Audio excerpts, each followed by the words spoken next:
In today's video, I'm going to teach you how to connect Google Fit to Strava. By the end, your workouts and health data will flow smoothly between the two so you can track everything in one place on your Android device. Start by opening the Strava app on your Android phone. Make sure you're signed in and, if possible, update the app beforehand so the menus match what you see here. It also helps to be on a reliable internet connection while you set this up, since you'll be granting permissions online. Once Strava is open, head to Settings. You'll find the gear icon in the top right corner of the screen.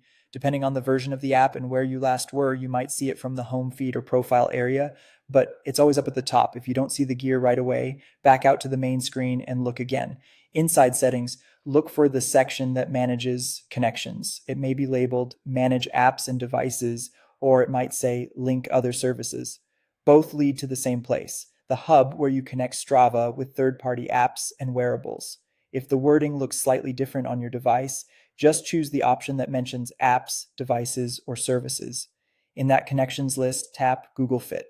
Strava will guide you through a few prompts. First, choose the Google account that you use with Google Fit on your phone. Next, you'll see permission screens. These explain what data will be shared, such as your activity information and related metrics. Read them over, and when you're comfortable, tap Allow to grant access. You can typically adjust which data types are shared on this screen, so feel free to tailor it to what you want synced. If you don't see the prompts, double check that you're signed into a Google account on your device and that your connection is stable.